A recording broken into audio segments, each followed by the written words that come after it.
kii ñu ngi leen di nuyu di rafetlu bu baax seen ànd ak noonu ci rajo Futur Média tey jii nag ñu sàllat ñi programme yi fas yéene ànd ak yéen ci édition spéciale bu nu jagleel woppi coronavirus yi nga xam ni léegi yegg na ci beneen dayo nde Touba ga nga xam ni àgg na fa ba waa ji ko jële woon Italie di ab moodu wàllu ko soxnaam am na ñeneen ñoo xamante ne nii itam wopp ji laal na leen ca kër ga fi mu ne nii fanweeri cas ak juróom-ñaar yoo xam ne suspect nañu ñi ngi toog di leen xaar mu mel ni nag li ñu doon tiit boo moytul mën na am ñu tàbbi ci des ñu war a fekki Salif Sow ci kanam bala ñoo yëkkati jotaay bi ci point bu mujj bi nga xam ni waa ministère de la santé moom lañ ci fas yéene amal wax taskatu xibaar yi fan la jàngoro ji toll jamono ji tey ji ak tiit mi ci yeesaat mën nar a ànd ci waxtaan wi ak Awa Mbaye mooy chef service santé bu rajo Futur Média Alaaji Seydou Mbaye virologue la nekk ca États-Unis fan yee déggoon ngeen ko fi mu nekkoon sunu gan ci RFM matin professeur Daouda Ndiaye moom itam miin ngeen ko léegi di ki nga xamante ne ni bokk na ci ñuy faral di gindi ci xew-xew bi mu amee ba léegi ak lu ko jiitu Seydi Gassama itam dinañu ànd ak moom ci wàllu jokkoo gi ak professeur kii di ab médecin di Muddo Massina nekk ca Suisse ci benn cabinet boo xamante ne ni cabinet médical la fa lay liggéeyee. ci jokkoo bi ak ñun Mouhamed Jo Diop tàmbali ci tàmbaliwaay bi ak Touba googee Jo maa ngi lay nuyu. maa ngi lay fay Makumba Bey. waaw li wérte wóor mooy moodu bi jóge woon Italie wàll na ko soxnaam waaye njàqare gi romb na foofu léegi. waaw Makumba moodu bi moom ay mbiram leer na am na li nga xamee ne mooy jàngoro ji wàllu na ko également soxnaam loolu test yi nga xamee ne envoyé woon nañ ko ci Institut Pasteur bu diwaan mu Ndakaaru également confirmé nañ ko loolu waxtaan nañ ci bëccëg ci édition journal yi waaye également li ñu doon tiit mooy juróomi cas yoo xam ne ay test la ci ay njabootu moodu bi ak soxnaam moom la ñu envoyé woon également ci Institut Pasteur bu Dakar ay xibaar nag ñoo ñuy xamal ne ñeenti ci ñoom dafa positif waaye nag bu ñu jokkoo kilifa yi nga xam ne ñooy wàllu woowu ñoom ñu ngi xaar li nga xamee ne kon mooy fileeki waxtu xëy na pour ñu prélève ñu dëggal xibaar bi ni mel ndax ñu ngi waajal benn conférence de presse boo xam ne ñoo ngi ko jàpp 18h ci ngoon médecin chef de district bu diwaan bu Touba di docteur Dieng war ko amal donc 4 cas yooyu nga ñu mujjee wax sànq nekkagul loo xam ne autorité médicale yi ñoo ngi koy confirmer naam xibaar yi ñoo ngi koy génne boobaak léegi li am ba def daal moom mooy Makumba ñaari cas confirmé ñoom ñoo amagum au niveau de Touba ba léegi di ay sénégalais moodu bu ñëw ci réew mi juróom benn fan ci weeru mars ba léegi yëg tawat ci yaramam demoon hôpital ci centre de santé bu Daaru Marnaan ñu diagnostiqué ko foofu envoyé prélèvement yi bi nga xamee ne kon def nañ loolu ba pare mook soxnaam envoyé nañ leen au niveau du centre des maladies infectieuses et tropicales bu nekk ci hôpital Fann muy poser benn question Makumba moom mooy circuit bi mu jaar yëpp est-ce que xam nañ ko waaye également beneen question Touba di dëkk boo xam ne pratiquement 1 million d'habitants wala lu ko ëpp amul également loo xam ne am nañ ko ci wàllu jël jàngoro boobu en charge. Jo maa ngi ñëw léegi ci poñ boobu moom moo ci topp dañ lay téye léegi professeur Daouda Ndiaye moom itam mi ngi ci ligne bi prof ñu ngi lay nuyu. Makumba maa ngi leen di fay. waaw dafa am tey jii xibaar boo xam ne jot nañ ko sànq mu jóge ci benn revue boo xam ne yéen ñiy yëngu ci wàllu wér-gu-yaram miin ngeen ko bu baax a baax muy The Lancet revue la boo xamante ne nii xanaa xibaar buy dëgër lay doon ñaare maanaam crédible na. waaw tout à fait Lancet Nature Science PLOS yooyu ci wàllu maladie infectieuse yooyu lu ñu fa génn rek mooy dañ ko saytu ba am ci lu leer ñu génne ko te dañ koy certifié très souvent. Lancet moomu nag lay basé wu ci yu bëri organisation yu bëri ci la ñuy basé wu pour mën a wax parce que science moo koy wax lu science wax ñoom loolu la ñuy confirmer génne ko très souvent. Lancet moomu nag moo wax ni léegi te loolu xibaar bu xaw a doy waar la incubation bi am na ay chercheurs yoo xam ni seet nañ ba xam ni ëpp na fukki fan ak ñeent yi ñu doon wax maanaam 2 semaines léegi 5 semaines la loolu dañ ci ànd ak leeral yi ak Mamadou Omar Ba laataa ñu lay dellusiwaat ci yow. D'accord. léegi nit ki amee coronavirus mën na toog fanweeri fan ak juróom-ñaar te kenn du gis ci moom symptômes yi maanaam du sëkkët put gi du métti du am jafe-jafe nooy day mel ni ku dara jotul jàngat la bi ay fajkat chinois def loolee ñëw dolleeku ci jafe-jafe bi kilifa yi am ngir tee feebar bi ba du jéggi dayoo étude bi wane ni virus bi mën na dund lu mu néew ñaar fukki fan ci biir nit ki lu mat a bàyyi xel buñ sukkandikoo ci médecin chinois yooyu ndax ni ñuy béree ñi amee coronavirus dina soppeeku traitement bi itam dina gën a jël temps bu bari ndaxte nit ki bu génnee quarantaine sax ñu foog ni dara jotu ko mën na wàll keneen moo tax médecin yooyu di digle ñu ber ñu amee feebar bi lu ëpp fukki fan ak ñeent jàngat boobu médecin yi ña ngi ko defee ca Chine ci téeméer ak juróom-ñeent fukki ak benn patient. léegi professeur laataa ñuy dellu si Touba ak yeneen considération générale yi est-ce que lii wanewul ni jàngoro ji génnewaat na beneen facette buy wane ni compliqué na ba tey. waaw man je pense que bu ngeen may suivre bu yàgg naa ci wax nee naa leen corona ñaari weer genn wàll amagul loo xam ne la xamaguñ ci lu bari loolu yàgg naa ko wax ci ren borom xam-xam aussi wax nañ ci lu leer dañ ci ñu ngi jàng ba léegi ci yenn yi boo xoolee moo taxoon bu njëkk ne woon naa ñi nga xam ne ñoo ko dund parce que foofu Chine la njëkk a génn ñoo médecins yooyu scientifique ñoo ci liggéey ba am ci lu leer donc lépp lay c'est-à-dire que plus ñu dem ni ci am information incubation ba muy wax parce que c'est vrai que d'habitude c'est 14 fukki fan ak ñeent la ngeen baal ma mën na ko yées comme mën na ko yokk je me rappelle bi muy soog a génn bi mu defee weer am na benn chercheur bu ne woon mën na am na exception bu mu gis kaa boo xam ne dem na ba fanweeri fan yu demee noonu bon science la nag science moom day dox ak situation day dox te maintenant li leer mooy lu ñuy xamagul ci virus bi moo ëpp gëm naa ne liñ ci xam loolu mooy li tax liñ ci war di dal ci lu bari n'empêche lu mën a am it moi je pense que même bu ëppee 14 jours mooy même buñ la fekkente ne nit ki nekkoo quarantaine surveillance dafa war a am c'est-à-dire que foo mënti nekk da nga war a am benn période bu nga xam ne lay suivre science nag noonu la boo xoolee OMS li leer mooy après yi buñ demee ba mu jeex ñoom dañuy jëlee rapport yu mel ni ay Lancet ak leneen science yi wax ko dañuy jël seen dafa am ñun mbootaay boo wax ñu les experts de l'OMS ñoom dañuy daje jël ci li science bi ak résultats scientifiques yi xool lan lañ ci mën a tënk comme firnde boo xam ne lii dañu mooy règle bi tout en sachant que mën na am exception nag mën na am mënul du tere mu ne loolu mooy am mais li leer mooy effectivement 14 jours yi moom loolu ñu bëri xam gis ko man mii di wax ak yow ak keneen dunduñu ko ni ko chinois yi dundee ñoom luñ ci wax dañ ci mën a téye ba xaar leneen donc xamaguñ ci lu bari ci virus bi am na luñ ci xam moo taxoon ma insisté bu baax boo xoolee biñ ne médicament day faj biñ newee nit ku ñu du ko am buñ newee Afrique dafa tàng du ko am ne woon naa leen dañ ci def nànk parce que dara leerugu ci tant que demuñu ba am benn période bi donc waxuñu lépp moi j'ai dit wax naa ko bind naa ko fenn le coronavirus le Covid-19 n'a pas encore dit son dernier mot. dinañ jël siwaat ci yow léegi professeur El Hadji Seydou Mbaye mi ngi ci ligne bi ak ñun depuis les États-Unis prof ñu ngi lay nuyu allo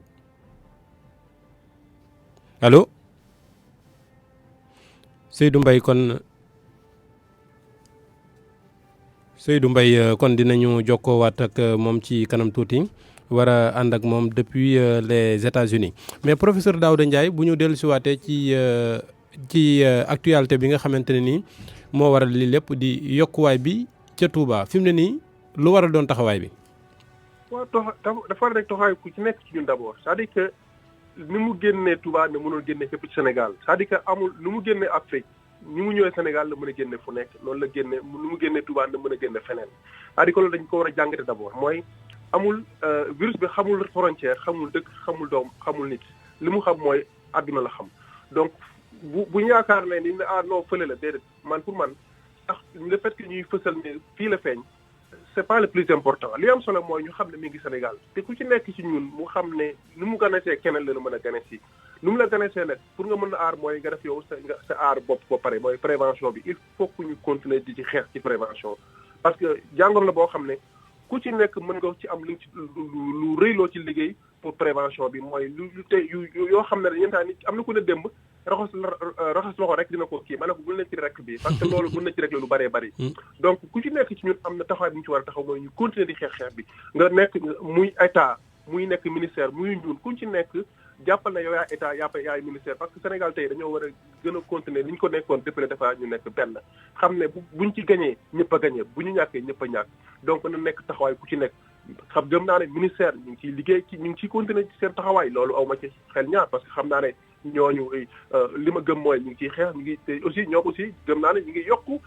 seen vigilance ñu ngi yokk seen stratégie parce que yu mel ni bu ñu fi eggee chaque jour dañuy évaluer chaque jour dañuy xool parce que la situation bi xew tey bokkul ak bu démb bokkul ak suba donc bu ci nekk chaque jour je suis persuadé qu'au niveau ministériel ñoom ñu ngi xool tey seen taxawaay lan la war doon du bokk ak démb loolooy doon aussi pour ñun lenn la mooy fi ñu dégg gëmoon démb parce que ku ci nekk sa protection bopp nga am ak sa waa kër mooy ñu continuer di wax xale yi di continuer di wax public bi ne leen nañ def nànk tiit bi aussi il faut ñu koy mooy li may gën ñuy bañ di tiit parce que bu tiit amee rek njàqareem te bu njàqareem dañ ko contrôler li ñu waxoon départ la ñuy continuer waat nañu xam ne am na fii loo xam ne la mën na dal ku nekk mais boo aaroo te ñu bañ a jëm ne par exemple nit ku ñuul du ko dal wala càngaay bi parce que loolu boo ko waxee rek da nga yaakaar ne kon yow jarul léegi kay loolu moom amatul lam-laamee parce que waa Touba ñee moom duñ ay tubaab ñu fekki docteur Massina laataa ñuy dellusiwaat ci professeur Daouda Ndiaye monsieur Massina ñu ngi lay nuyu. ñu ngi leen di fay monsieur Bey. waaw ñu fàttali ni yow yaa ngi ca benn université bu nekk foofu ca Suisse ca Lausanne sa thèse ci vaccin et épidémie 3 essais sur les comportements de santé en Afrique subsaharienne noonu nga ko tuddee mais jàngoro ji nga xamante ne nii mooy jàngoroy coronavirus tey jii nag li ci xew ba mu tàmbalee ba léegi daanaka lu ci tiitale nit ñi musta am dal na nit ku ñuul fekk ñu doon laam-laamee dina leen laalam déet ba pare kamu dal wàll na ko ci ay njabootam ñoo xamante ne nii dëkk ba ñu dëkk itam saafonte dafa am doole lool lan nga yaakaar ne fi mu ne nii mooy jéego yi ñu war a njëkk a teg ngir jàngoro ji mën a bañ a avancer bu baax a baax. waaw monsieur Bey jërëjëf waaw wax nga dëgg cas bi ñu njëkkoon am Sénégal benn tubaab la daloon xëy na et aussi réewu tubaab yi wala Chine ba. fi nga xam ne foofu la virus bi jógee foofu moo ëppoon ay cas boobu ba léegi waaye tey am nañu koo xam ne sénégalais la su ma xoolee li média yi wax mooy que ne Italie la dëkk waaye sénégalais la donc dafa ñibbi si dëkkam ñu diagnostiqué ko donc léegi wane na ne aussi que ne feebar bi mën na dal ku nekk en tout cas su fekkoon am na ñoo xam ne dañ ci doon laam-laame léegi am nañu firnde. Et effectivement le fait que mu nekk Touba ak population Touba nu mu yaatoo et aussi mu nekk dëkku diine nga xam ne ay événement yu mag si wàllu diine aussi dafay xew et donc ça fait en sorte que il y a lieu de s'inquiéter nit ñi war nañu am tuuti njaxtare mais tamit wax ni que xëy na tiit bi du bari c'est normal lu war la loo xam ne moo soo ko gisee mu jaaxal la mais itam panique daa di jaxasoo tamit du jariñ dara fi mu toll ni xëy na li ñu war a gën a mën a def mooy insister waat ci information yi maanaam wax ak askan wi xamal leen doomu jàngoro bi naka lay wàllante et yan matuwaay la ñu mën a jël pour freiner processus wàllante boobu noonu comme lu mel ni comme nañ ko xamee surtout loo xam ne dañ koy xeeb au début nit ñi ci wàllu masque yeeg yooyu la ñu gënoon faratal mais li ëpp solo mooy wàllu par exemple raxas loxo nga xam ne loolu sax moo gën a jàppandi lu mel ni jënd masque yi nga xam ne dafay efficace dëgg-dëgg parce que masque yu bari yu nekk ci marché bi c'est pas des masques en réalité efficaces pour empêcher nit ki daal di jël doomu jàngoro bi waaw dafa mel ni daal léegi dalal xel moo gën a war de la part des autorités donte ne sax doon nañ ko woon def waaye xëy na léegi ñu gën ko yokk et nit ñi aussi gën a jël seen matuwaay gën a soralante aussi li ñuy wax anglais yi social distancing lañ koy wax maanaam jéem a créer distance su ko def par exemple di joxante ay loxo yu mel noonu ñu wàññi ko bu baax a baax su mënee ñàkk sax nag mooy gën daal. Voilà. Mais yow bi ngay jàngat Afrique sowu jant seen système sanitaire résilience bi est-ce que gisoon nga ni par exemple attan nañ mën nañoo dékku par exemple jàngoro joo xamante ne nii même si bu fekkee ni loolu la itam dina compliqué léegi ndax même les pays développés yi sax ñoom seen bopp lot nañ ci. dëgg la c'est vrai que loolu même waa OMS ñi nga xam ne ñoom ñooy taxaw ñooy saytu wàllu wér-gu-yaram ci àdduna bi yëpp. lu ñu tiitoon la pour suñu continent bi Afrique et moo tax d'ailleurs ba épidémie bi tàmbalee rek jéem nañu soññu seen contributeurs seen bailleurs yi nga xam ne ay borom alal lañ ci la plupart ci réew yi am alal yu ëpp alal la ñu bokk pour ñu financer ñu dimbali kon Afrique pour financer lu mel ni comme par exemple yokk capacité de diagnostic yi et dëkk yu mel ni Sénégal d'ailleurs contribué nañ si nga xam ne ñoom am nañu institut Pasteur nga xam ne ay suñu naataango yu bari yu nekk ci yeneen dëkku Afrique ñun ñoo leen formé daal processus su diagnostic virus bi nga xam ne loolu tamit xëy na dal na xel mais effectivement bon il faut dire aussi que Afrique c'est pas homogène maanaam dëkk réewu Afrique yi yamuñu mën naa wax ni sax réewu Sénégal en tout cas c'est Afrique sowu jant si dëkk yi nga xam ne seen système de santé moo ci gën a dëgër si la bokk et aussi am nañ aussi ay borom xam-xam yoo xam ni seen xam-xam màcc na si wàllu woowu si wàllu tout ce qui est virologie wala wàllu woowu épidémiologie et cetera ak aussi ak ay médecins yu xarañ mais donc mënees nañoo wax ne am El Hadj Mudo Massina yow administration publique ci nga am diplôme ak économiste de formation nga boo gisee par exemple ñu dem ba premier pays bi nga xam ne ci wàllu koom ci àddina bi tëj na ay buntam ni bu kenn jógeeti Europe ñoom ñaar ñi nga xam ne ñooy centre des affaires mondiales tëj ay buntam yan implication la mën a am même au delà de ñoom ñaar seen diggante mais ñun africains yi tamit waaw implication directe yi pour ñun mooy que ne ñun suñu réew dañoo bari lu ñuy importer maanaam jéggaane et donc su fekkee ni comme par exemple dëkk bu mel ni Chine nga xam ne mooy daanaka usine adduna bi bu xawee taxaw wala dëkk tamit léegi bu mel ne États-Unis ñun itam dañ koy yëg déjà si wàllu jéggaane bi et donc dañuy am lu économiste yi di wax un choc d'offre maanaam offre bi dafay xaw a wàññeeku bu ko defee ñun Sénégal mën nañ ko yëg si wàllu comme tey ji wàllu prix yi dañuy am xeetu flambée de prix wala ay produits yoo xam dañ ko daan importer tout d'un coup mu am rareté daal sur le marché et du coup ñun mënees nañ ko yëg si wàllu woowu aussi si beneen domaine mooy xëy na boo xam ni peut-être suñu avantage lay nekk maanaam prix wu pétrole bi ñun dañuy jéggaane pétrole aussi en tout cas bon am nañu ay découverte gaz ak pétrole mais commencé guñ ko di ko produire daal suñu biir dëkk et donc comme léegi prix pétrole bi tamit ni mu daanoo xëy na dina xaw a favoriser suñu budget daal wala boog entreprise yi nekk Sénégal nga xam ne dañuy produire et wala si wàllu électricité beeg yu mel noonu. El Hadj Mudo Massina ñu ngi lay gërëm bu baax a baax jamono ji yaa ngi sa bureau di liggéey wàcc ko ñu lay sant bu baax a baax ci temps bi nga xam ni may nga ñu ko ngir ñu mën a ànd ak yow ci waxtaan wi léegi Awa Mbaye dama lay bàyyi nga ñu fekkiwaat Jo Diop ci ñoom dispositif sanitaire bi nga xamante ne nii foofa ak lii feeñ foofu. allo Jo Diop. waaw soxna Awa. kon Touba gannaaw ci xibaar yu mujj kon wàllante bi mi ngi law kon feebar bi wax nañ ne déjà c'est une maladie contagieuse wàllante bi bettul kenn waaye vitesse bi bu gënee gaaw dina bett ñu bëri ba noppi ñu bëri dinañ ci tiit tey bu ñuy wax lu mel ni service d'hygiène sànq Alaaji Assane mi ngi dalal ki naan Alla Ngom moom moo nekk service d'hygiène si suba dégg nañ ci reportage Marema Diop waa service d'hygiène waaye bu weesoo reportage yooyu ndax yow ni nga nimmiku foofee ca dëkk ba Touba ndax ñu ngi commencé liggéey bi bu baax ci wàllum set ak setal. liggéey bi njëkk Awa Mbaye moom mooy fexe ba askan wi gëm ne jàngoro joo xam ne lu am la bu nekk ci dëkk bi déjà. te defe naa liggéey la boo xam ne gañee guñ ko bu baax a baax ndax kat fii ci diwaan bi ñu bari ñu ngi continuer di gëm ne ba léegi loo xam ne xëy na nguur gee ko fi andi wala daal ay des oiseaux de mauvaise augure ñoom ñoo ciy wax ngir xëy na peut-être dafa am fu ñu lu ñu bëgg wala lu ñuy xalaatee. donc pour man combat bi njëkk moom mooy fexe ba askan wi xam ne jàngoro waa communication bi foofu la service su ministère de la santé xëy na war a gën a appesantir muy fexe ba askan wi xam ne jàngoro la comme yeneen jàngoro yi xëy na peut-être am na ay matukaay yoo xam ne war nañ ko gën a mën a def ngir gën ko mën a moytu combat boobu bu ñu ko gañee xëy na li ci des peut-être au niveau médical moom mooy structure sanitaire yi ak waa service d'hygiène xëy na peut-être ñoom à leur niveau ñoo ngi jëm également ngir mën a jàkkaarloog maladie bu baax a baax waaye am na ay xibaar yoo xam ne xëy na am nañ ko ngir firndeel ne peut-être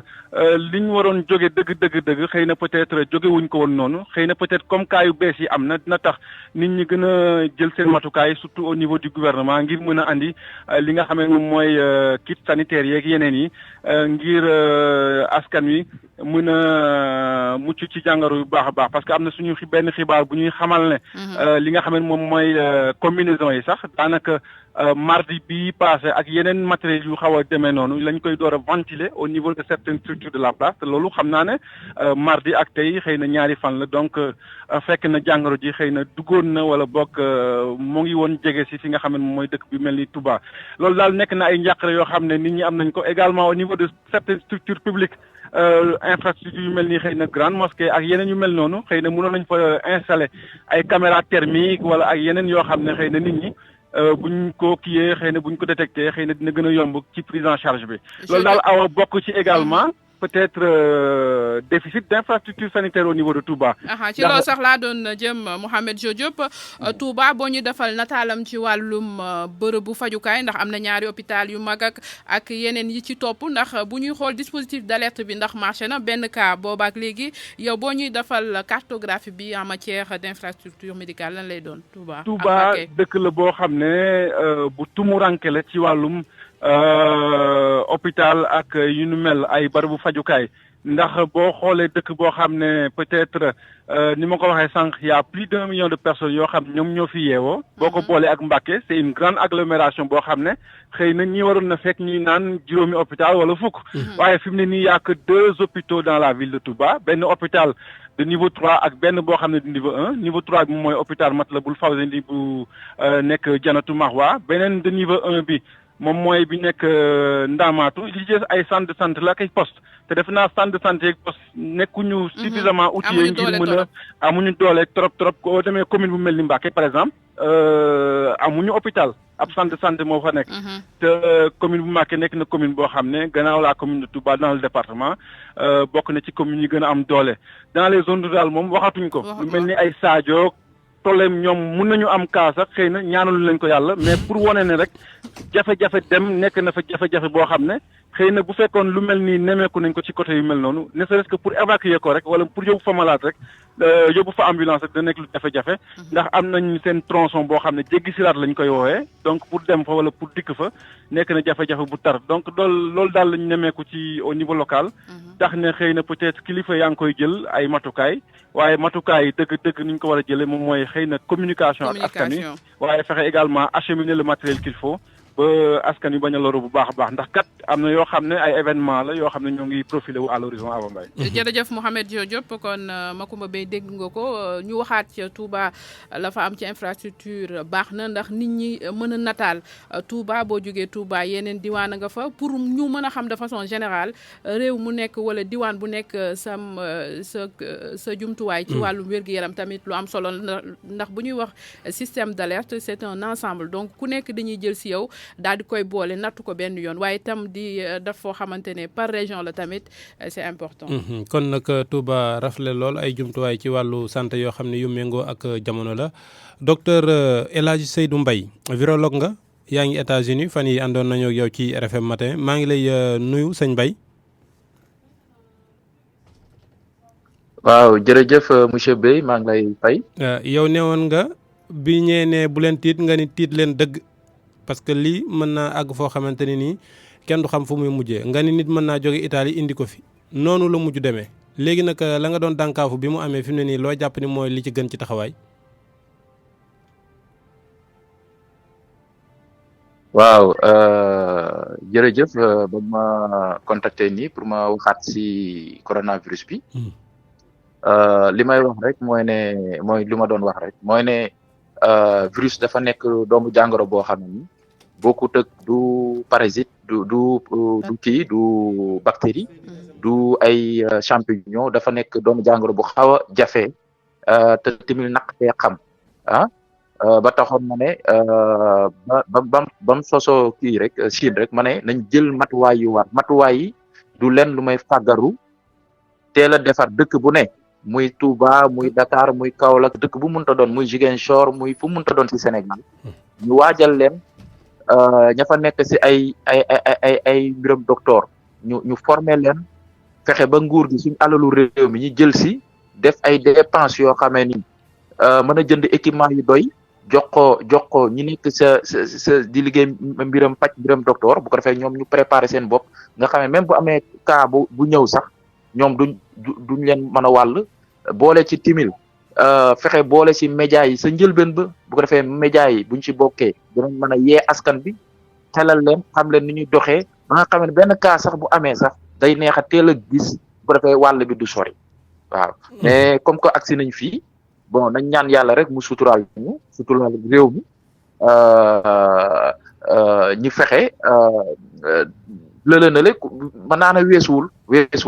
nañ jël si alalu réew mi jël alalu réew mi ay milliards fexe investir parce que plus que ñuy yéex di xaar plus que li ñuy war a mën a dépenser di gën a cher di gën a jafe te tamit ñu boole si tamit armée bi mais boole si armée bi moom am na rôle bu mu war a taxawu armée bi bokk na ci ba noppi waaw léegi yow li ngay wax ni ministre des finances ministre du budget dégg nañ ko tey ci suba mu koy wax mooy réaménagement budgétaire pour seet fu ñuy tibbee dolli ci wopp corona ji mais xeex bi fi ne nii bu ñu amee xaalis bi fan nga yaakaar ni fa la ñu war a gën a mettre l'accent. waaw xam nga fi mu toll nii si communication nii loolu yëpp du mën a xaj si wax nii parce que day nekk lu gudd loo xam ne lu xub la nee naa la mbiram virus du lu ñuy wax nii benn yoon rek nii. même si yenn docteurs yi sax dafa am ñoo xamee ni ñoom ñoo am xam-xam boobu te ñun dañoo néew si réew mi bëriwuñ lool. donc nekkul lu ñuy wax nii rek si téléphone nii rek mu kii nii lu yaatu lay doon loo xamee ni dañ koy planifier. léegi mu nekk programme boo xam ne dañ ko def mais xaalis bi daal bu ñëwee daal mooy comme lu ma waxoon rek si gàttal bañ a dugg si mu xóot lool mooy ne nañ fexe ba képp kuy mbiram docteur nga am équipement bu war loolu c'est le minimum loolu mooy lu gën a néew ñaareel ba ñu fexe ba. média yi nga xamee dugal nañ leen ñi le maximum possible ñu dugal leen ba pare coordonné ko ñetteel ba ñu fexe ba aménager ay bu ñu wax ne rek agsi na Touba donc Touba rek la ñuy def déedéet mën na fël fu ne loolu chaque jour ma wax ko chaque jour ma répété ko mais mooy li ñuy wax rek loo xamee ni lu ñu war a def rek te defuñ ko da ngay obligé nga répété. léegi lépp bu mënta doon muy région bu mënta doon nañ préparé ay bërëb yoo xamee ni waaw nañ préparé ay bërëb yoo xamee ni di xaar jàngoro bi nga xam ne bu ñëwee rek ñoom fekk nañ pare nañ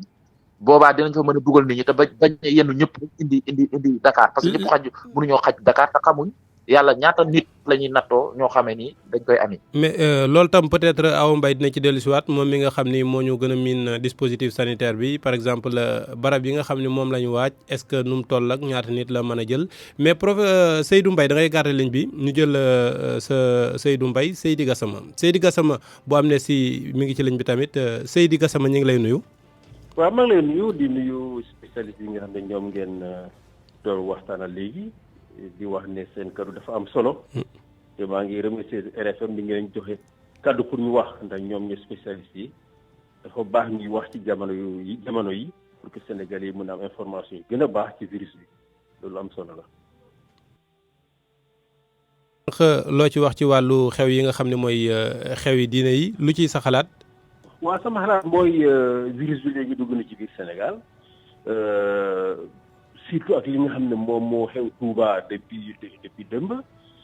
am si benn mbokk boo xam ne jóge na Italie léegi bi ñu duggee Sénégal moom xamuloon ne yor na feebar bi yàlla def na andi na ko feebar bi nag laaw na biir njabootam yooyu ñu woon contact yu bëri ci biir Touba ñu xam ne Touba dëkk bu daas la moo tax dama yaakaar ne virus bi tey mu ngi ci biir Sénégal ndax nit ñi dañuy bouger Touba ñëpp fay daje ñëpp ay dem bés bu nekk. virus bi mun na law ci biir dëkk bi moo tax fu mu nekk nii dañu war a vraiment jël ay matuwaay éviter yeneen rassemblement yi parce que déjà Société France imam bu Paris def na communiqué nee na julli jumaa sax dañ ko fay arrêté. dëkk naar yu bëri tamit jël nañu ay matuwaay y compris Arabie Saoudite par rapport ak umra bi pour vraiment arrêté ko ñi nga xam ne dañuy jóg ci dëkk yi am virus bi ñu mun a bañ dem umra. Touba googu mu dugg sax fan yi ñu ngi wàcc màggal gu mag. màggalu Kazu Rajab. màggal guy dajale mbooloo itam. bu dajale mbooloo yu bëri nga xam ne nit ñi dañuy jóg fu nekk di ñëw am na ñu jaar par aéroport am na ñoo xam ne frontière terrestre la ñu jaar am ñu jaar aéroport sax mën nañ leen contrôler waaye Sénégal am na dëkk yu ko wër te ñu bëri dañuy jóge ci réew yooyu di ñëw atteindre ay participer ci gàmmu yooyu. Dakar bi tamit defe naa ci période bi la war a am. nga xam ne Dakar bi. daanaka sous région bi la te fukki fan la minimum.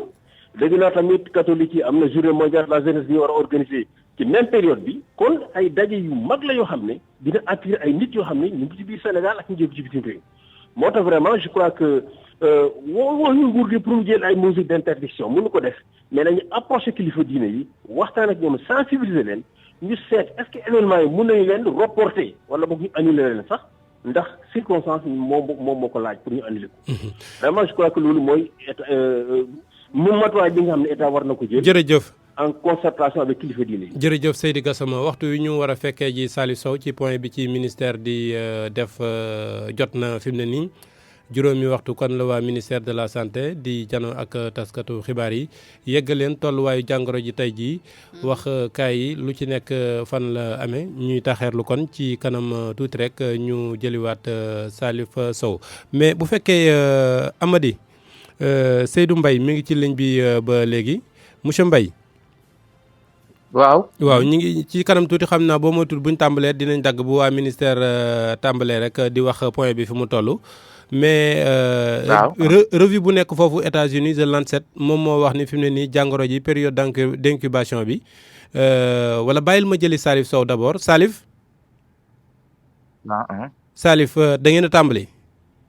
Makumba dooroguñu waaye lépp noppi na fi ñu toll nii kii yore kàddu jëwriñ ji rek la ñuy xaar di docteur Aloyse Diouf nga xamante ni heure bu waxtu wi jotee mooy ñëw def le point lépp daal noppi na moom la ñuy xaar waxoon nañu ne nag tey ne 17h00 incha allah dina ñëw def déclaration bi ñu ngi leen di xaar. kon ci kanam tuuti bu tàmbalee rek ñu ñëw ànd ak yow Seydou Mbaye maa ngi ko doon wax léegi. revue boobu nga xam ne mi ngi foofu États-Unis di bind ci wàllu wér-gu-yaram moo wax ni The Lancet léegi jàngoro ji période d'incubation bi jóge na ci 14 jours jàll ci 5 semaines est-ce que loolu du gën a compliquer prise en charge beeg waaj meeg est-ce que du yàq lépp li ñu waajoon parce que hypothèse fondamentale la woon boo xamante ne nii ci ni ñu koy xeexe ci la bokk léegi mu ñëw changé wu. waaw bu fekkee ne lu may wax rek xam-xam moom nañ ko nangul ku ko xam. waaw yàlla moom moo xamal doomu aadama lu mu xamutoon. waaw donc kon bu fekkee ne ay borom xam-xam ñuy gëstu si loolu génn nañ taxaw changer données yi ñu jotoon a am donc nañ leen nangul loolu def suñ programme mu adapté ak xam-xam boobu donc man loolu kon dina jafe dina métti si ñun waaye loo seen lu ne rek fagarul comme noonu la ñuy doxee muy domaine virus épidémie noonu la ñuy doxee lu xew rek dañ koy gëstu te si li ñuy sukkandiku mooy si li xam-xam yi nga xam ne jot nañ si liggéey ñoom li ñu wax si la ñuy sukkandiku ngir mën a defar suñu liggéey ba nga xamee ni du fi gaaw a dugg wala bu duggee tamit dinañ ko mën a contrôler ba du law yàq yu bari. mais est-ce que par exemple fi ne nii ci confinement yeeg mise en quarantaine yeeg yooyu du soppeekuwaat comme 14 jours lañ la daan ber bu feeñut ñu xam ne amoo ko est-ce que léegi du doon léegi 5 semaines. waaw li may wax mooy ne am na dafa am benn portable buy sonn ci suuf boo xam ne dégguma bu baax li ngay wax quoi. waaw bu ñu ko mënee xëy. waaw machine la comme portable waaw. jërëjëf donc lu may wax mooy ne damay wax ne lim laaj lu ne dañ ko see war a def parce que alal. jarul suñu alalu réew mi nekku na dañ ko war a jëfandikoo di tabax ay stade ak di tabax ay leneen ak leneen loolu pour leneen la bu fekkee lu jàmp ñëw na da nga xamee ni lii bakkanu doomu aadama la ak tamit li mën a yàq réew mi la mën a rey ay bakkanu doomu aadama bëri yàq suñu économie lim laaj yëpp nañ dem jëli ko def ko bu fekkee ne daf ne 5 semaines la nañ def pour 5 semaines def quarantaine pour 5 semaines am na ay stratégie yoo xam ne comme li ma wax ne ay xeetu xam-xam la mënuma ko dérouler si internet bi si portable bi mais xeetu xam-xam yooyu yëpp lenn lu ne rek lu mu laaj lu ne rek ñu ñëpp ñu ànd Sénégal gi yëpp ànd manko jiital ñi nga xamee ni yàlla may na leen ñi xam si loolu ñi jiital leen bu ko defee ñu fexe lañ war a def ñu def ko ba nga xamee ni mbir mi du law du yàq. Salif Sow lu bon mooy dañuy taxaw di ko négliger naan non fii rek lay yem di taxawaat ba mu ëpp na doole ñu door a kii waaw. ci kanam tuuti ñu dellusiwaat wala awa dafa am loo ci bëgg a dolli. juste rek dama ko wax ci docteur Tedros di secrétaire général di directeur OMS wax na ne démb ne ñàkk yëngu bi dafa metti maanaam seetaan bi dafa metti te loolu bu koy wax xam naa ci dëkk yu am doole yi tey ci suba gis nañu xibaar bu jógee foofee ca États-Unis ci dem beeg dikk bi wàññi nañ ko rawatina Europe yow loo ci gis ba xam seetaan bi ci àdduna bi dafa bari. Seydou Mbaye. waaw dafa bari waaw seetaan bi si àdduna bi dafa bari c'est-à-dire que yenn réew yu bari dañoo yéex a jóg. dañoo yéex a jóg ba waxuma laan nag ñun nag nga xam ne ñun dañuy taxaw sa njëlbeen ba yaa insisté naa si lu si bëri. si télé yi di wax bu boobaa dañuy mel ne damay ŋàññi ñun yor nguur gi fekk ne booba li may gis ñi ngi koy doxee ak ni ñu war a doxee moom moo wuute. moo wuute parce que buñ OMS joxee déclaration ne menace mondiale la rek dañoo war a xam luy menace mondiale xam nu ñuy taxawee mais duñ bàyyi ba mu dugg si réew mi ñu door a jug di invité média yeeg di wax ne noonu génne nañ 1,4 milliard di ko door a ji alors que loolu lu yàgg lañ ko waroon a jël buñ ko jëlee jënd ay équipement taxaw xaar former nit ñi. yee nit ñi xele leen nga xam ne buy duggee tamit duñ tiit suñ xel day dal. kenn ku nekk xam li ngay def du law. bu ko defee armée bi jàppale timil ñeneen ñi bu ko defee nga xamee ni dañuy gën a am doole mën a xeex bi ñu war a def. waaw mais damay wax ne sàggan gu ngand desee am donc nekkul samay wax kese. bu fekkee ne directeur général OMS gën na wax loolu. te ñoom seen wax nekkul wax yu ndaw donc kon xam nga bu baax li may wax donc loolu la rek. waaw ci wàllum koppar yi tamit dimbalante. waaw ci wàllum koppar tamit dimbalante dina ci war ndax wàllum épidémie dafa laaj koppar yu bari te bu ñuy wax ressource domestique fi mu ne ku nekk si sa réew di nga jéem a génnee xaalis waaye xaalis boobu ndax yow dina doy ci sa wàllum doole Sénégal c'est vrai sànq dégg nañu ministre Abdoulaye Daouda Diallo Macoumba Beye muy wax ci wàllum koppar yi ñu réaménagement budgétaire am foo xam ne dañu leen di éliminer yóbbu ko ci xeex bi voilà ndax ressource domestique maanaam yi am ci suñu réew yi ndax doy na est-ce que organisme au niveau international tamit waruñoo dugal seen loxo ci xeex mi ci wàllum koppar la ñu wax. waaw si wàllu koppar bu fekkee ne mbir moo xam ne dafa daj àdduna. dafa daj àdduna donc ñëpp kenn ku nekk sa ñu si ëpp sa bopp ngay tal parce que pour alal ji nga xam ne nii moom la àdduna yi soxla pour jàmmaarloog moom loolu mën na jafe waaye ñun ak le néew lañ am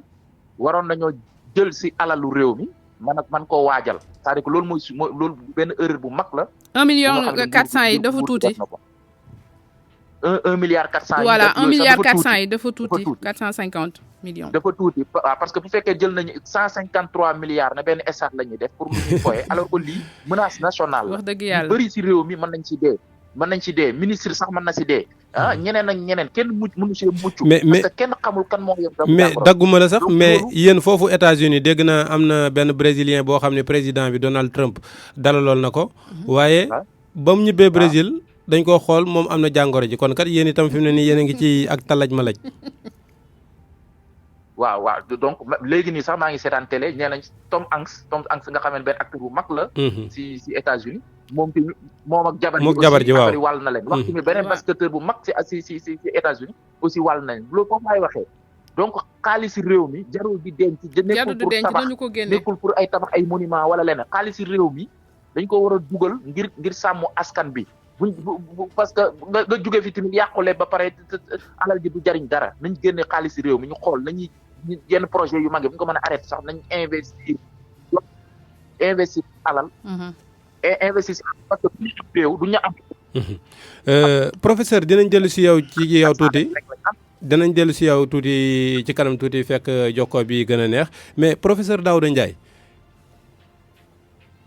Daouda Ndiaye kon dafa dagg dinañ jël si ci moom tuuti mais léegi ñu dem jëli Mariama Diop ci conférence de presse bi nga xam ni kilifa yi yor wàllu wér-gi-yaram Touba ñu ngi koy amal ñoom itam ñoom ñi nga xam ni ñoom la mbir mi gane ji fi mu ne nii te ñu nekk ci ay pexe ngir seet nu ñuy def ba daal di koy fanq kon Mariama Diop ak Salif Sow képp koo xamante ne nii rek sa point de presse tàmbali na ci ñu dem jëli la toll ci waxtaan wi kon ak fi ñu war a fekkee waa ministère de la santé Salif Sow xaar baa ngi bëgg a yàgg 17h pile la ñu waxoon ñu ngi ci 17h10 fi mu ne nii Salif. waaw ñu ngi ci 17h10 mais yàggatul xëy na mu ñëw ngoonee ngi noonu di waaxu di ko jëli. parce que dañ doon def mise en point bu mujj bi.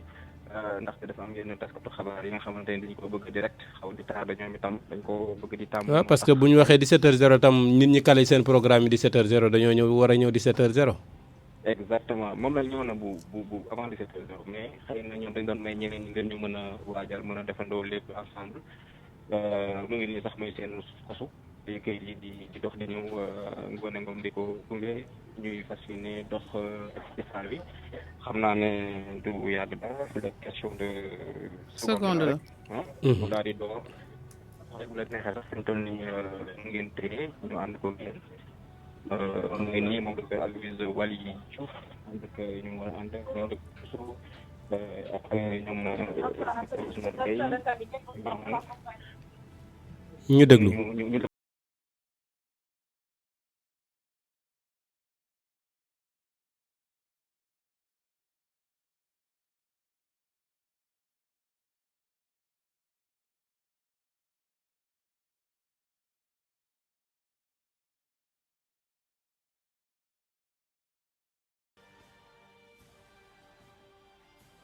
Mesdames, Messieurs, bonjour.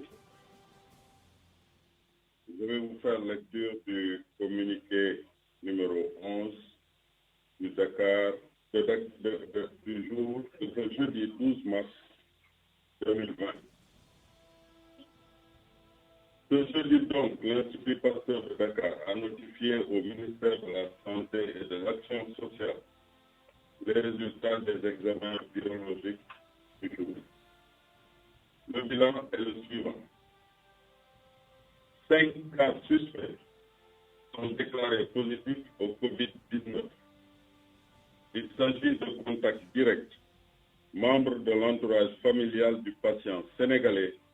revenu d'Italie et déclaré positif le 11 mars 2020, c'est-à-dire hier. Ils sont admis au service des maladies infectieuses de femmes. Un cas suspect est revenu négatif. Ainsi, depuis le 2 mars 2020, 10 cas ont été confirmés. Sénégal, 2 cas guéris et 8 cas actuellement sous traitement. Le ministère de la Santé et de l'Action sociale renouvelle son appel au calme, à la sérénité et au respect strict des mesures recommandées. Tey ci jeudi 12 mars, ministère de la Santé et de l'Action sociale jot jëlee na ci Institut Pasteur résultat examen yi may lim.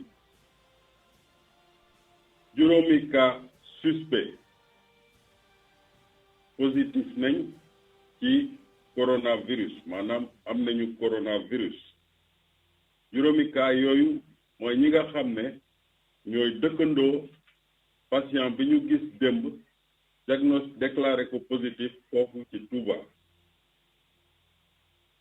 Juróomi cas yi ñu ngi maladie infectieuse service maladie infectieuse pour seen traitement. ci examen yi ñu def am na benn résultat boo xam ne benn cas suspect la bu ñëw négatif. Donc depuis le 2 mars 2020 nga xam ne ci la ñu am suñu premier cas, Sénégal am na lu tolloog 10 cas mais au total ci biir 10 cas yi ñaari cas faj nañu leen ba ñu génn, juróom-ñetti cas muy 8 cas donc ñoo nekk actuellement sous traitement service maladie infectieuse. Ministère de la Santé ak Action sociale mu ngi ñaax askan wi ñu dal ba pare topp tegtal yi ñu leen di jox. may jox kàddu gi léegi docteur Bousso pour mu ñëwaat ak yéen ci tubaab ak ci wolof ci ni ñuy toppee cas yooyu, notamment cas bi ñu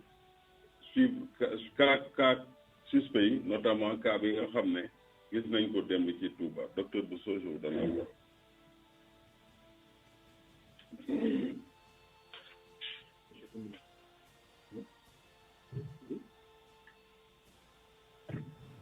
xibaar bi mooy am na juróomi nit ñu bees ñoo xamante ne ni mbir mi dal na leen.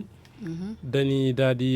dellu ci kanam tuuti teewlu docteur Bousso mooy. docteur Bousso moom moo jiite COUS. di centre des opérations d'urgence au Sénégal. ñu teg ko ngir mu saytu wér-gu-yaram ci jamono yu mel ni ay épidémie catastrophe. ñu déglu ko. Ces 8 malades sont 2 ressortissants français et 6 ressortissants sénégalais. Donc, comme on l'a dit, nous avons un cas sénégalais qui est venu d'Italie et qui a contaminé 5 membres de sa famille. Donc, toutes ces personnes sont actuellement prises en charge au niveau du service des maladies infectieuses de l'hôpital de Fann. Comme nous le disons toujours, dans le cadre de ces cas, toujours nous essayons de rechercher l'ensemble des personnes qui ont été en contact avec les cas malades. Et donc, à ce jour, par rapport au cas, le premier cas qui est venu de l'Italie, notre compatriote sénégalais, nous avons pu lister 71 personnes. Donc, ces 71 personnes, c'est essentiellement des membres de sa famille, mais également quelques personnels de santé qui sont dans le centre de santé où il a été vu. Nous sommes également en attente de la liste des passagers parce que c'est une personne qui est arrivée par le vol Royal Air Maroc, arrivé à Dakar le 7 au matin. Donc, il a voyagé la nuit du 6 au 7 et nous attendons la liste des passagers que la compagnie devra nous donner. En sachant que ces passagers pour nous sont des contacts de bas risque parce que dans l'historique de ce patient, il a commencé à développer ses signes une fois arrivé sur le territoire sénégalais. Donc, ce qui fait que pour ce patient, nous avons 71 contacts de haut risque. Et aujourd'hui, c'est un cas sur lequel nous prêtons beaucoup attention parce qu'il y a des possibilités également que nous ayons de nouveaux cas positifs dans les contacts.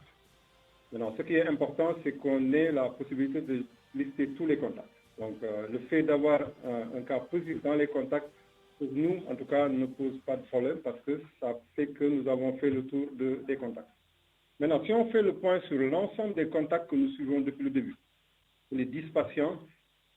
déjà pour les 5, parce que les 5 qui sont testés positifs, nos équipes sont actuellement à Touba en train de faire le suivi des contacts. Donc, nous sommes déjà à 1041 contacts sur les 5 premiers cas. Et aujourd'hui, tous les passagers qui ont voyagé dans le vol du 25 de Air Sénégal, également tous les passagers qui ont voyagé dans le vol du 24 de Turkish Airlines, dans lesquels avait voyagé le premier cas français et le 4e cas anglais, sont sortis de notre liste de suivi. Donc aujourd'hui, nous avons 448 passagers que nous ne suivons plus. Donc tous les passagers qui ont été dans ces vols, nous ne les comptons plus dans notre suivi. Donc ce qui fait qu'aujourd'hui, nous avons 593 personnes que nous suivons dans le cadre de notre suivi et en attente de la liste des passagers de Turkish Airlines. Donc c'est pour dire que nous sommes vraiment à pied d'œuvre pour suivre l'ensemble des contacts et vraiment demandons une grande vigilance. Et je voudrais également profiter de l'occasion pour lancer un appel à toutes les personnes sénégalaises ou étrangères qui ont eu à voyager durant les 14 derniers jours et qui sont dans des pays d'épidémie et qui sont sur notre territoire national, vraiment prêter attention à leur état de santé. Et à chaque fois qu'ils ont un signe particulier, d'appeler les services de santé. Je pense qu'ils n'ont même pas besoin d'appeler et c'est très important parce qu'il faut qu'ils sachent que ces personnes, les premières personnes qui sont touchées, c'est les membres de la famille directe. Donc, les premières personnes à risque, c'est les enfants, la femme, le père et la mère. Donc, ils ont la responsabilité de protéger les êtres qui leur sont chers et il est très important que les personnes, dès qu'ils sentent des signes, qu'ils puissent s'isoler et qu'ils puissent appeler les services de santé afin qu'on puisse les prendre en charge gratuitement et rapidement.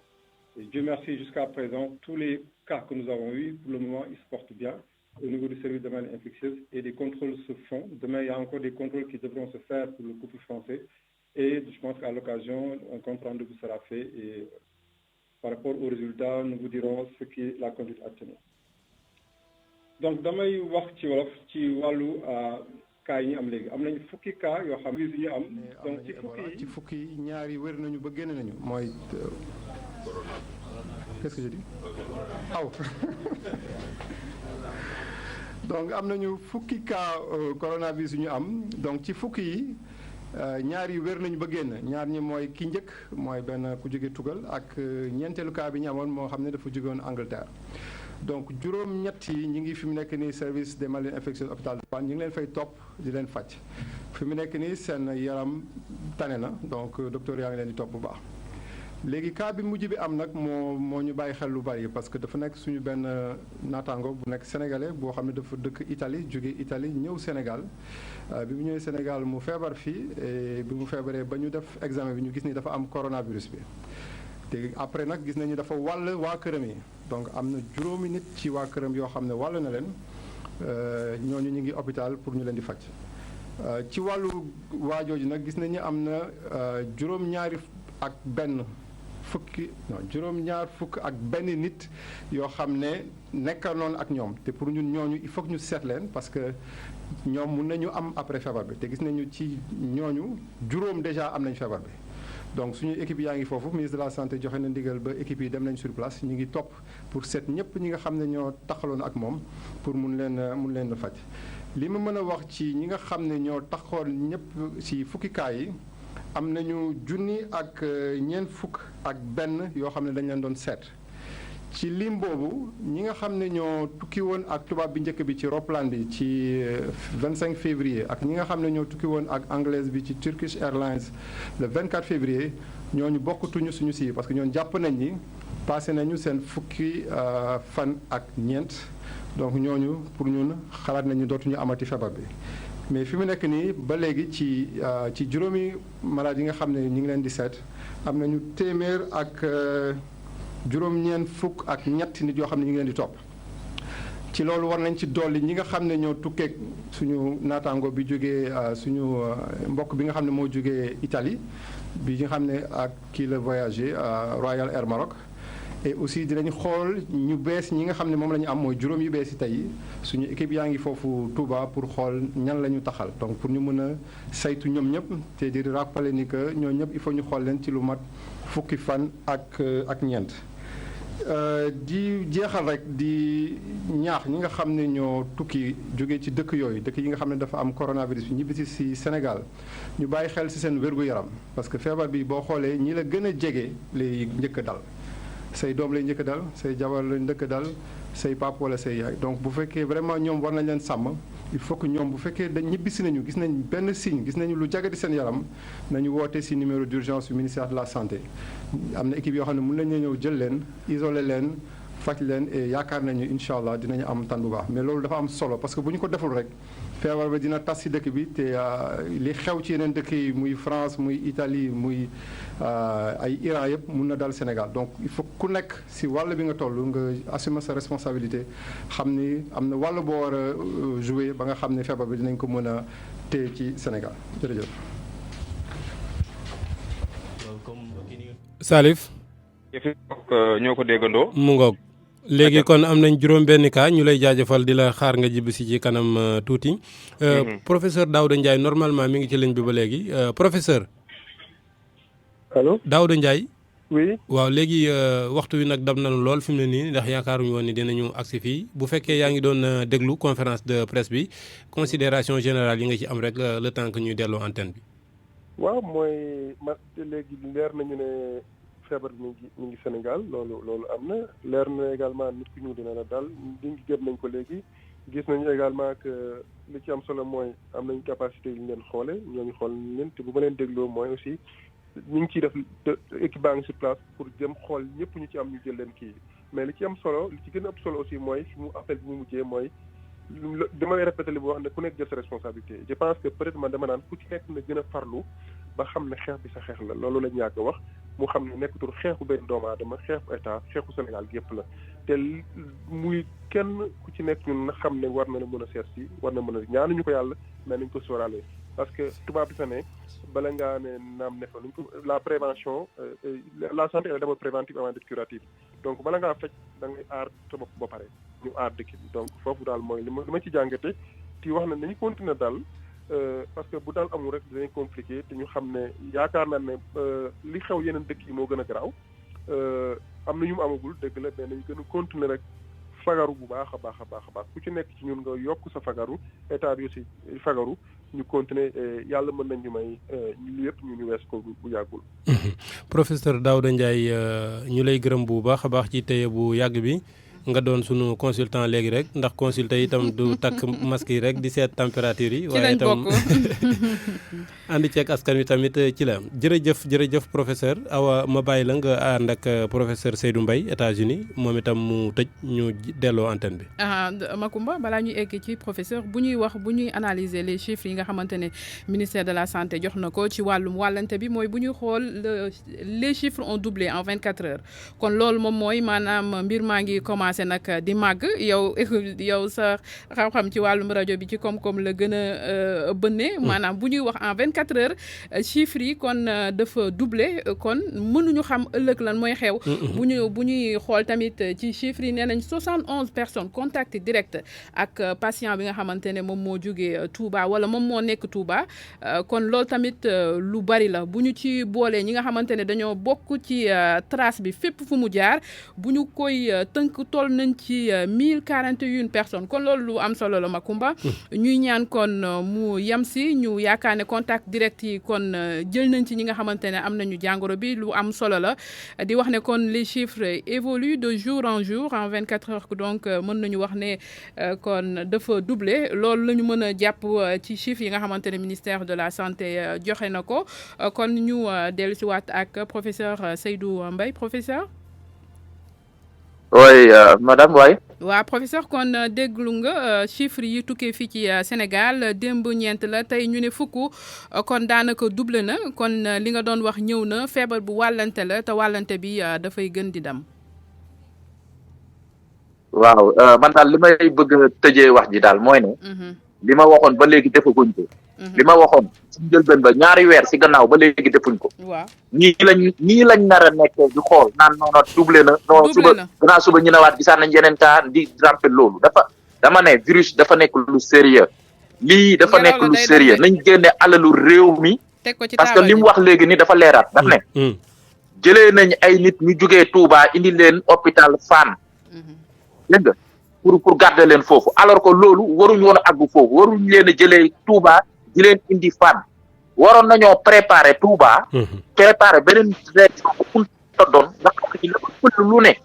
dinañ mën a leen a yóbbu foofa parce que il faut que nga prévenir loolu mooy prévention nga xam ne lii war na mën a nekk nga waajal ko bu fekkee ne yàlla dafa nekk junni et quelque yooyu nga wax noonu ne am nañ trace yi. junni yooyu ñoo ñu gis si par exemple ñetti téeméer ñoo xam ne am nañ virus ni ñuy def est-ce que ñëpp ci jour bi dañ leen di jël indi leen Fann xajuñ fa fekk nag bala ñoo xalaat di ut ay kii fekk na c'est trop tard c'est-à-dire que loolu c'est élémentaire loolu c'est le minimum de choses à faire léegi nag ñun dañoo nekk askan boo xamee ni il faut que ngay matte di yuuxu di kii bu ñu door laa déglu lii dëkk bu ne war nañ koo waajal defar ay bërëb yoo xam ne ka fa fël ku ne ñu am bañ la yóbbu sa dëkk ba préparer ñi nga xamee ni sa dëkk ba xanaa na duñ ne ma sa dëkk ba amul ay médecins yoo xamee ni war nañoo mën a jël ay nit ñu am infection loolu kay bu fekkee ne loolu amul c'est-à-dire suñu système de santé kon baaxul loolu c'est le minimum même ñooñu bu fekkee ne amuñ nekkuñu ay virologue au moins ñi former leen tàggat leen avant virus bi di ñëw wax leen li ñu war a def ni ñu war a defee et cetera bu ko defee nga xam ne ni ëllëg bu ñu yàlla nattoon nombre de cas yu bëri du ñu bett waaw loolu daal laay tëjee ba léegi defaguñ li ma doon wax ba léegi defuñ ko parce que bu ñuy jëlee ay patients di leen jëlee Touba di leen indi Dakar c'est-à-dire que mooy ne kon waajaluñ waa Touba bu ñu waajaluwee waa Touba noonu lañ waajalul waa Ziguinchor waa Kolda waa Tamba waa Kaolack léegi Seydou Mbaye jërëjëf merci beaucoup sa laaj bi am nañ tontu li Awa nga leeralal ko kon ñaata nekk lañ am foofu buñ doon wax ci hôpital Fann dañ ne woon 14 chambres ñoom ñoo fa nekk yoo xamante ne disponible na waaye mën nañu koo yokk ba mu nekk 36 lits kon espace boobu bu weesoo foofu kon dootuñu ko mën a dékku xanaa sa liñ naan CUS ñooñ tamit am nañu espace waaye keroog directrice générale de la santé waxoon na président de la république ni rek ne nañ leen jàppale ci espace yoo xamante ne pour isolement la ndax moom da doon xalaat li feebar bi bu demee ba yokku ba xam fan la ñuy indi nit ñi ndax dëkk bu nekk kon da ngaa war a fagaru kon moom la mu doon ñaan président ñëwaat na nii mais ba tey ci kilifa yi waxoon tam déggoon naa ñu ni hôpital principal bokk na ci yi nga xam ni buñ demee ba mu wulli ñaay moom itam mu ngoog dinañu mën a dalal ay patient ñuy gërëm bu baax a baax kon Awa Mbaye chef service santé ak environnement ci rajo Futur Média El Hadj Seydou Mbaye mi nga xam ne moom lañu àndaloon mu nekk virologue nekk ca Amérique ak professeur Daouda Ndiaye mi ñu àndaloon Seydi Gassama moom itam naka noonu ak El Hadj Moudo Massina Abdou Diouf moo nekkoon ci réalisation bi ñu leen di gërëm bu baax a baax ci kanam tuuti ngeen ànd ak Ami Soumaré ci yëgle yi gannaaw bi journalu 18h bi ñuy fàttali rek ci beneen fànn ni Mamadou Diop bu ISEG placé nañ ko sous mandat de dépôt gannaaw mbir yi mu seqoon ak gone gu jigéen googa ca wàllu benn appartement boo xamante ne nii dañoo waxoon ni daf ko doon fayal li ñu koy toppee nag mooy pédophilie gi ñu doon wax bu ci duggee ayam dugg na ci kon détournement de mineur ak corruption de mineur mu doon loo xamante ne nii dinañ ciy dellusiwaat ak ndaw la koy topp ca tribunal Makumba Bey moo nekkoon ci kàddu gi di leen gërëm bu baax a baax ci kanam tuuti fii ak fanweeri minute journalu français bi ngeen ciy ànd ak Fama Dione jërë ngeen jëf.